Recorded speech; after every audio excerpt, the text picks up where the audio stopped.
Professor அவங்க இதுக்கு ஒத்துக்கிறாங்க. நான் உங்ககிட்ட கொஞ்சம் தனியா பேசணும். 1 மினிட். நீங்க போயிட்டு ஈவினிங் வாங்க. Okay sir. சொல்லுங்க ஜான்சி. என்ன சார் நடக்குது நம்ம காலேஜ்ல? ப்ரொஃபசர்ஸ் தான் கண்ட்ரோல் இல்லாம நடந்துக்கிறாங்கன்னா ஸ்டூடெண்ட்ஸும் அவங்க இஷ்டத்துக்கு நடந்துக்க ஆரம்பிச்சிட்டாங்க. வர காலேஜுக்கு வர பிடிக்கல சார். Cool down Jhansi. ஏன் எல்லாத்தையுமே ஒரு டென்ஷனாவே நீங்க ஹேண்டில் பண்றீங்க? ரிலாக்ஸ். என்ன நடந்தது கொஞ்சம் பொறுமையா சொல்லுங்க. என்னோட டென்ஷனுக்கு காரணமே second year MA English literature students தான்.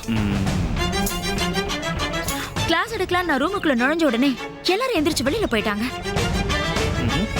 கேட்டா மாதவி மேடம் தான் வந்து கிளாஸ் எடுக்கணும், வேற யார் கிளாஸ் எடுத்தாலும் நாங்க ஏத்துக்க மாட்டோம்னு திமிரா பேசுறாங்க. சரி. நான் 2 மாஸ்டர் டிகிரி முடிச்சிருக்கேன் சார். 2 PhD கையில வச்சிருக்கேன். எக்ஸ்பீரியன்ஸ்லயும் டேலண்ட்லயும் அந்த மாதவி என் பக்கத்துல கூட வர முடியாதா? அப்படி இருந்தோம் கிளாஸுக்கு அவதான் வரணும், நான் வரக்கூடாதுன்னு சொல்றது எனக்கு எவ்வளவு இன்சல்ட்டிங்கா இருக்கு தெரியுமா? 20 வருஷமா நான் இந்த ப்ரொஃபஷன்ல இருக்கேன். ஆனா இது வரைக்கும் இப்படி ஒரு அவமானத்தை நான் அனுபவிச்சதே இல்ல. மனசு ரொம்ப கஷ்டமா இருக்கு சார். சரி ஜான்சி, அவங்கள நீங்க காம்ப்ரமைஸ் பண்ண ட்ரை பண்ணிருக்கலாமே. எங்க சொல்ல சொல்ல அவங்க பாட்டுக்கு எந்திரிச்சு போய்கிட்டே இருக்காங்க. பேசுறதுக்கு கூட வாய்ப்பே கொடுக்கல. அந்த சிச்சுவேஷன்ல நீங்க இருந்திருந்தா you can feel my pain. ஆனா ஒண்ணு சார், எனக்கு ஒரு விஷயம் புரியவே இல்லை. மாதவி தப்பு பண்ணதாலதான் நீங்க அவளை சஸ்பெண்ட் பண்ணீங்க. அவளுக்கு பதிலா யார் கிளாஸ் எடுத்தாலும் அதை ஸ்டூடெண்ட்ஸ் ஏத்துக்கிட்டு தானே சார் ஆகணும். அதை விட்டுட்டு கிளாஸ் பங்க் பண்ணிட்டு போறதுக்கு அவங்களுக்கு என்ன சார் ரைட்ஸ் இருக்கு? ஒரு ப்ரொஃபசர் கிட்டே இந்த அளவுக்கு மோசமா நடந்துக்கிறாங்கன்னா அதுக்கு எவ்வளவு தைரியமும் துணிச்சலும் வேணும். இதெல்லாம் தானா வரதில்ல சார். மாதவி ஸ்டூடெண்ட்ஸ்க்கு பாடங்களை கத்து கொடுத்தாலோ இல்லையோ இதெல்லாம் நல்லாவே கத்து கொடுத்திருக்கா. ஓவரா இடம் கொடுத்து கண்ட்ரோலே இல்லாம இஷ்டத்துக்கு ஆட விட்டுருக்கா. அதனாலதான் இப்படி கெட்டு குட்டிச்சவராயிட்டாங்க. ஜான்சி, இது ஸ்டூடெண்ட்ஸ் பண்ண தப்பு.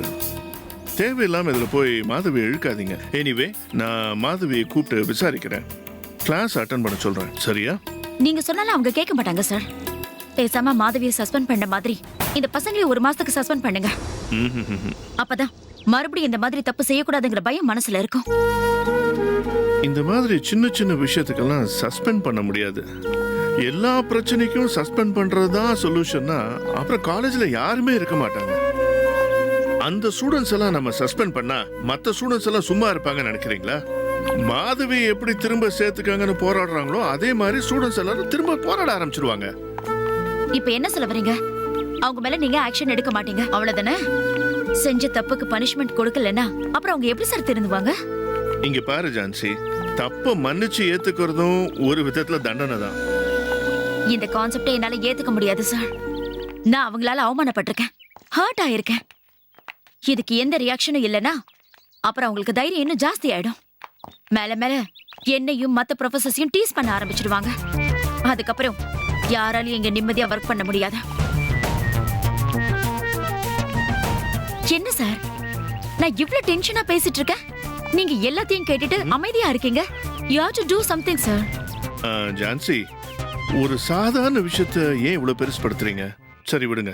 உங்க நல்லதுக்காக, உங்க ஃபியூச்சருக்காக நான் இப்போ ஒரு விஷயம் சொன்னா கேப்பீங்களா? ஒரு டீச்சரோட எஃபிஷியன்சிங்கிறது பேருக்கு பின்னாடி வரிசையா போடுக்கிற டிகிரியை பொறுத்த விஷயம் இல்லை. ஸ்டூடெண்ட்ஸோட டீச்சர்ஸ் எவ்வளோ க்ளோஸா இன்ட்ராக்ட் பண்றாங்கிறத, எந்த அளவுக்கு அவங்க கம்ஃபர்டபுளா இருக்காங்கிறத நம்ம பார்க்கணும். புக்கில் இருக்கிறத ஸ்டூடெண்ட்ஸோட மூளைக்கு கடத்துறது மட்டும் ஒரு டீச்சரோட வேலை இல்லை. அது சேலஞ்சிங்கான வேலை தான், நான் இல்லைன்னு சொல்லலை. ஆனால் நான் அதை அண்டர் எஸ்டிமேட் பண்ணல. Everybody is trying their best. அதையும் மீறி ஸ்டூடெண்ட்ஸோட ஹார்ட்டை ஒரு ப்ரொஃபஸர் வின் பண்ண தெரிஞ்சுக்கணும். இவங்க நம்மள ஒருத்தர்னு அந்த ஃபீல் அவங்களுக்கு நம்ம கொடுக்கணும்.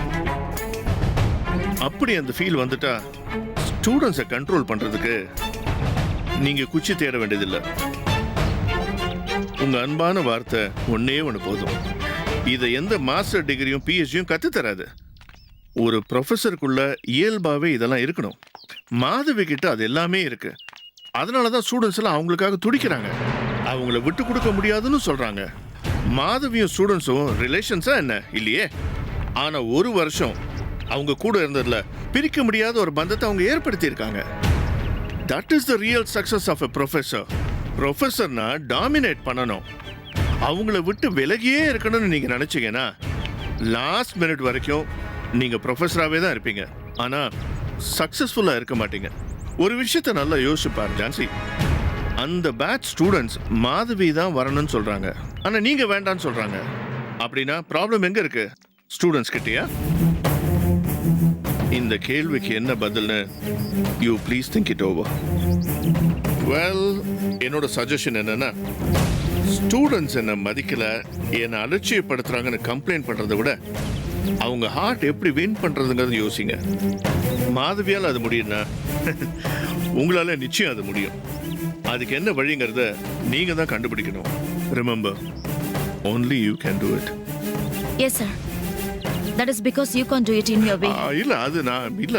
என்னால எதுவும் பண்ண முடியாதுன்னு நீங்க தான் சொல்லிட்டீங்களே சார். இல்ல ஜான்சி. It's okay sir. நான் பாத்துக்கிறேன். I'm going to my class. Thanks for your advice.